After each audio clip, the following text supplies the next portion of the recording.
ప్రభుత్వం మాకు అనుకూలంగా ఉంది కదా. రేవంత్ రెడ్డి గారు ఆల్వేస్ ఎప్పుడో చెప్పేశాడు. సుప్రీంకోర్టు ఎప్పుడైతే ఆర్డర్ ఇష్యూ చేసిందో ఆనాడే ప్రభుత్వంలో ఉన్నటువంటి అసెంబ్లీలోనే ప్రకటించారు, మాదిగల నేను పక్షంలో ఉంటా, నేను ఏబిసిడి వర్గీకరణకు నేను మద్దతుగా పలుకుతున్నా అని చెప్పేసి మాకు స్టేట్మెంట్ కూడా ఇచ్చారు. ప్రభుత్వానికి మాకు వ్యతిరేకంగా మేము ఏం ఉండలేము, మాలలకే మేము వ్యతిరేకం. ఓకే, అంటే అటు ప్రభుత్వం మద్దతుగా ఉంది, ఇటు సుప్రీంకోర్టు మద్దతుగా ఉంది. మాలలకు భయపడతా ఉన్నారా? మరి ఎక్కడన్నా ఆగిపోయే అవకాశం ఉందని? అన్న మాలలు ఇప్పటిక్కడ అంటున్నారే, మా మాదిగలు గంపడి అంటున్నారు. వాళ్ళకు భయపడ ఎప్పుడు మేము భయపడలేదు, ఎప్పుడు కూడా దేనికైనా కూడా భయపడం.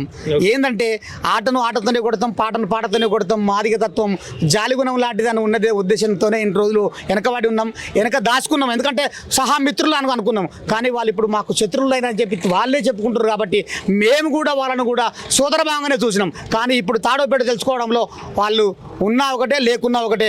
మా 59 ఉపకులాల్లో ఒక కులం పోతే 58 కులాలు మాకు సపోర్ట్గా ఉన్నాయి. అది మాకు సరిపోద్ది.